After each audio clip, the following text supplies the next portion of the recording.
Today we are going to be doing a tutorial. So we're going to do this look that's going on right now.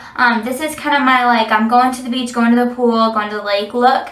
It's really laid back. As you can see, I've got some sunburn going on. This is what happens when you misuse spray sunscreen. We went to the lake yesterday and I didn't get in all the spots. So I've got a Nike t-shirt on. It says, "There is no I in team, but there is an ice cream." So rocking the Nike t-shirt and a sports bra that's sticking out. So we're gonna go ahead and get into the tutorial here. This is kind of just a hairstyle that I've thrown together that works really well for just going to the lake and hanging out. So we will go ahead and get started.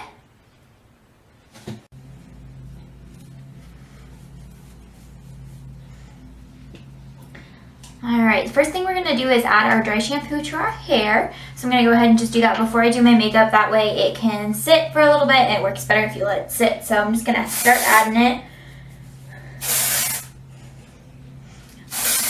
I feel like dry shampoo just makes my hair stay so much better when it's up. Just holds the style better. So I'm just going to throw my hair up so it can sit while we do makeup.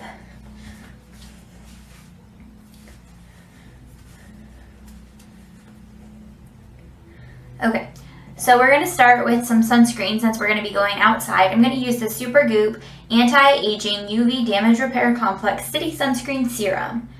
It looks like this is just a sample from Birchbox, and I really actually like this.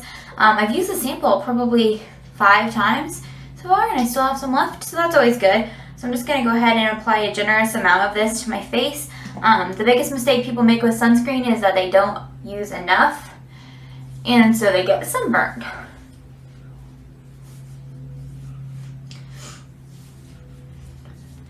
And yes, I'm rocking the white ring around my eyes. We were at the lake this weekend and I got the sunglass tan. But you can't really tell once you cover it with makeup. But when there's no makeup, you can totally tell. I always put sunscreen on the top of my ears. I get sunburned there. It's not fun. So now that we've got sunscreen, we are going to go ahead and just follow right up with a powder. We're going to the lake, so we're not going to do any full makeup. Okay, so for powder, we're going to use the Tarte Amazonian Clay Full Coverage Airbrush Foundation in the color Fair Honey. This took me a while to warm up to. I didn't like it at first, and I was kind of bummed that I bought it because it was expensive, but I've learned to love it. It just took a little bit of time, so if you buy it and you're like, you don't really like it at first, just experiment with how you can use it. A lot of different ways makes it work a lot better. I find it works better with the setting spray and all that good stuff. So it's got this little mesh net, which is like kind of the unique part of this powder, and it works really well. And I really like this kind of a powder for going to the lake because it's full coverage, so you don't feel like you don't have any makeup on. But it's not heavy and it sits over sunscreen really well, so you don't get really greasy. Kind of actually helps mattify that sunscreen a little bit. So we're just gonna go ahead and pat this in. I don't have the Air Buki brush that they have that goes with the foundation. I wasn't sure if I should buy it just because I wasn't sure if I was going to like it, and the brush was just as expensive as the foundation. So I didn't invest in the brush yet. I'm just using this one from, is it Pure? I got it with a mineral powder that I got from them a long time ago. So it works pretty well. I had a different brush that I was using from, what's the line? I don't know, I had a different brush I was using. I can't think of what line it was from, but it was too big. So that's kind of the trick, is you have to get a brush that fits in this little net. If your brush is too big, then you don't get enough powder. And I think that's part of why I didn't like it at the beginning, is I wasn't getting enough powder on my brush. So it wasn't making very much of a difference and making it look very good. So as you can see, this does a pretty good job of covering. I had a couple blemishes there. It covers up. It's not going to make everything disappear like a full covered liquid foundation does, but we're going to I didn't add any concealer. If you add concealer, obviously it's going to work a lot better. But I didn't really think I needed a concealer to go to the lake, so I'm just going to keep going here.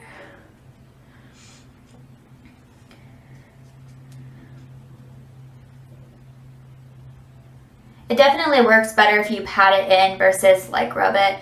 So we're just going to keep patting it in.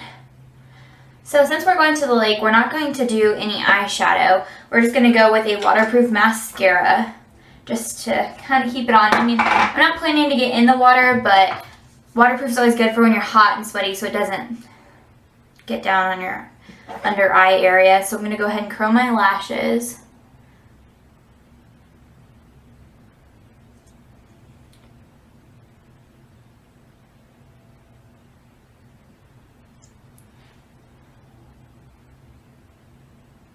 My eyelashes right here always stick together. Okay, so we're going to add mascara. This is the Estee Lauder Sumptuous Extreme Waterproof in Extreme Black. Looks like this. I really like this. I bought it for my wedding, and then I just have, I mean, obviously you don't use an entire tube of mascara for the wedding.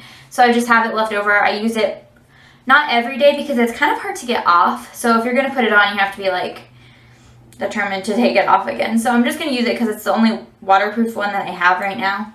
So we're just going to go ahead and apply it. I really do like what it does to my lashes though.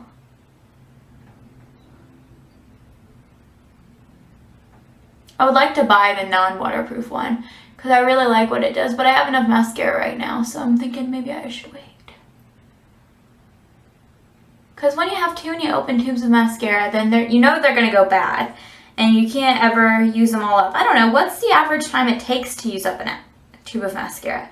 It's really hard. I'm trying to think. I can't even think of like the last tube of mascara I actually even used up all the way. Sometimes I end up just like tossing them because I want a new one and I bought a new one and I've already got like 5 and there's nowhere to put the new one. I need to get a better makeup storage area, but until then I just have to not buy too many mascaras.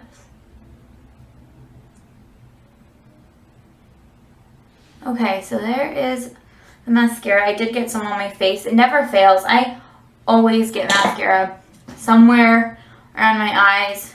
I don't know, does that happen to anyone else? I'm sure there's a trick to not have that happen, but my eyelashes are kind of long, and so anytime I blink, if they're wet with mascara, it pretty much is going to get down here. I'm just going to touch up under my eyes one more time with this brush that still has a little bit of powder left on it, just because I wiped it a little bit there. So, alright, we've got our hair, we've got our makeup, so we're going to do our hair now. I'm just going to go ahead and take it out of my bun, maybe.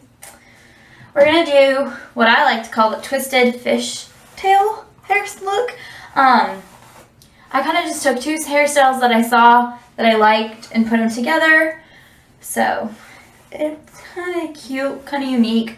I like to have my hair up and out of the way just so that it's not in my face. It's going to probably be a little bit windy and it just never works out well when it's in your face. So what we're going to do is we're going to start by twisting. I part my hair to the side, so I'm going to twist the side that has the least amount of hair on it first, and I'm going to twist it all the way back, and I can show you that too. So we're just going to go ahead and start. To do this kind of a twist, all you have to do is section your hair into 2, and then you're just going to twist it like that. And then on this bottom section right here, we're just going to add some more hair. So it's kind of like French braiding, only with 2 strands instead of 3. It's kind of the best way to describe it. I only ever add hair to this bottom piece. I never add it on the other side, so that way it turns out looking kind of cool. But you just need to keep it really tight while you twist and just keep working your way back. I'm just going to keep grabbing pieces of hair to that bottom section and then working my way across my head. And I'll turn around so you can see it in the camera.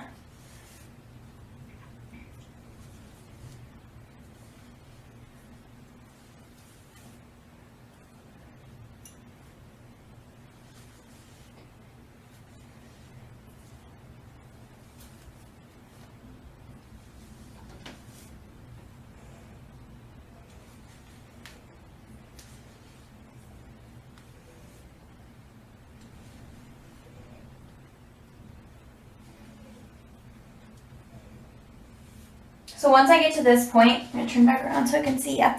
I'm going to bobby pin that just there because I'm also going to twist this side so that they come together. So I'm going to grab a bobby pin and secure it right there for now. It just usually takes 1 bobby pin. It'll stay twisted pretty well. So I'm just going to go ahead and twist the front in the same way here.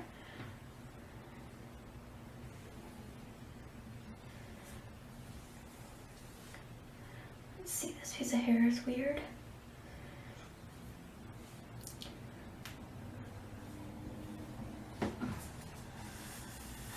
So I'm just going to grab this front section of my hair and split it in two again, twist it,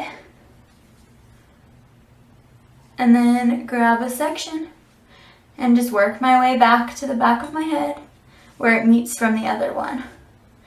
I usually try to do this imperfect. I don't like when it looks perfect. I'd rather have an imperfect look like, oh, I just threw it together. And you know, this doesn't take very long. I do this look for work all the time because I can literally do this look in 10 minutes. So it's really nice to be able to do something really cute really quickly. So now that we've got it twisted and it's met in the middle, I'm going to go ahead and secure it with a ponytail. And so sometimes you have a little bit of twist that overlaps and you just have to pull it out so that way you can get a ponytail on the side without all that twisting in there. So I'll turn around and let you see the back one more time. Looks like that, and then it comes together here at the ponytail. So now that we have the twisted part of the look done, we're going to do the fishtail part. So all it is a simple fishtail down, and a fishtail braid isn't too difficult. It's actually probably a little bit easier than like a French braid is. So again, you're just going to split in two. And if you have layered hair, this might be a little more difficult. The more layers you have, the harder it is to achieve an actual fishtail just because it doesn't want to stay. But we're going to split it in two and then grab an outer section from one of the two halves and bring it to the inner section of the other half. And you just keep repeating. So the outer section into the inner section.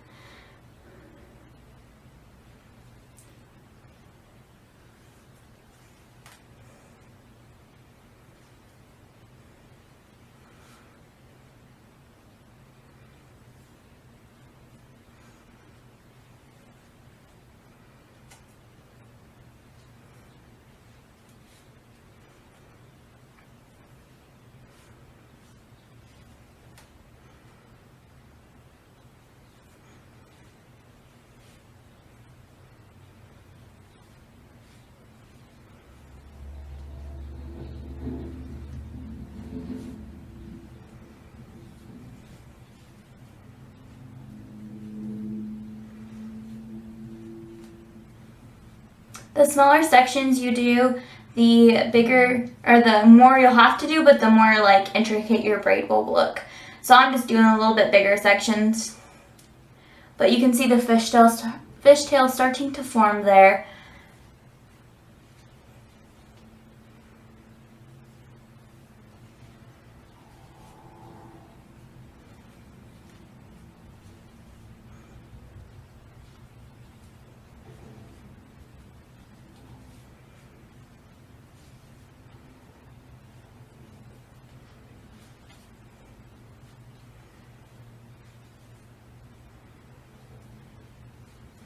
Okay, and because of how my hair is cut, this is about all the further I can go before it starts sticking out like crazy. So I'll just stop here. And little ponytails are clear. I don't know if the camera will pick them up. I'm just going to go ahead and put one of those in the ends of my hair like that. And I'm going to like spread this out just a little bit so it looks a little bit wider and messier. And then I'm going to go ahead and take this black pony that you see out. So let's see here.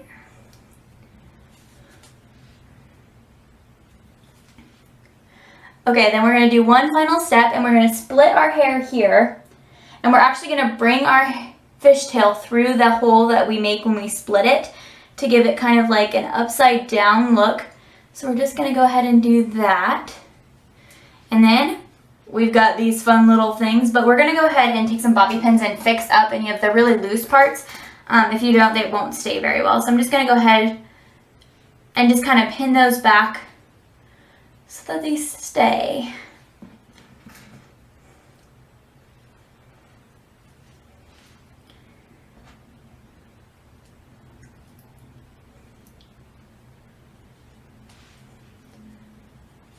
All right, I'm going to pull on this a little bit more here just to make it a little bit bigger. And to top it off, we're just going to add a little bit of hairspray.